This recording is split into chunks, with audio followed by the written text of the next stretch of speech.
ফুলকপি বেগুন আলু দিয়ে কাঁকড়ার রেসিপির জন্য প্রথমে কাঁকড়াগুলো পরিষ্কার করে কেটে ধুয়ে লবণ হলুদ দিয়ে ভেজে নিচ্ছি।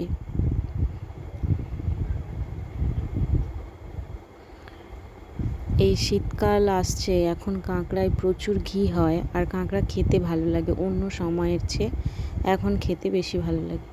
কাঁকড়াগুলো খুব ভালো করে ভেজে একটা পাত্রের মধ্যে নামিয়ে নিয়ে ওই তেলের মধ্যেই দিয়ে দিয়েছি 5 ফোড়ন, একটা মিডিয়াম সাইজের পেঁয়াজ কুচি আর কয়েকটা চেরা কাঁচা লঙ্কা। এগুলো খুব ভালো করে ভেজে নিয়েছি। এখন ওর মধ্যে সবজিটা দিয়ে খুব ভালো করে ভেজে নেব। এখন কোনো মশলা দেবো না, লবণ হলুদ লঙ্কা কিছুই দেবো না।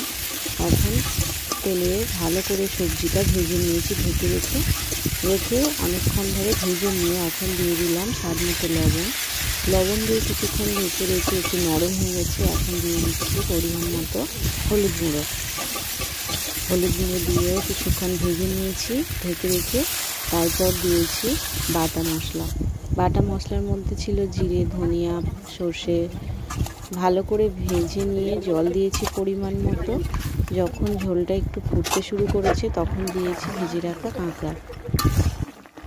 রাখা কাঁকড়াগুলো দিয়ে ঢেকে রেখে প্রায় 10 থেকে 15 মিনিট রান্না করে নিয়েছি। এখন সবজি খুব ভালো সিদ্ধও হয়ে গেছে, এখানে একটু ফুটিয়ে নিয়েই নামিয়ে নেব। ফুলকপি আলু বেগুন দিয়ে কাঁকড়ার রেসিপি